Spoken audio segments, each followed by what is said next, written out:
Distributor বা ডিপোর location যেভাবে share করব, প্রথমে আমাদেরকে যেতে হবে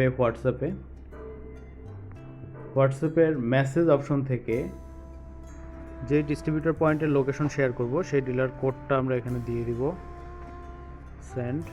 এরপরে মেসেজ অপশনে অ্যাটাচমেন্টে ক্লিক করার পরে লোকেশন, এখানে আমরা ক্লিক করব সেন্ড ইওর কারেন্ট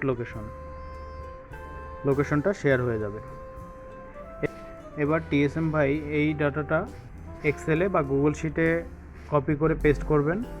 সেক্ষেত্রে এই লোকেশনের উপর টাচ করতে হবে, ডিরেকশন, স্টার্ট, সেভ, শেয়ার। এই শেয়ারে টাচ করার পরে কপি টু ক্লিপবোর্ড, এখানে ক্লিক করলে লিঙ্কটা কপি হবে। এবার ব্যাকে এসে এবার গ্রুপ ওয়াইজ যে গুগল শিটের লিঙ্ক দেওয়া আছে সেই লিঙ্কে ক্লিক করলে ডাটা ওপেন হবে। এবার যে ডিস্ট্রিবিউটর পয়েন্টের লোকেশন এটি, সেই ডিস্ট্রিবিউটর পয়েন্টের কোডের পাশে হলুদ মার্ক করা কলামে পেস্ট করে দেব। এভাবে আমাদের লোকেশনটা আপডেট করতে হবে। আশা করি সবাই বুঝতে পেরেছেন। ধন্যবাদ।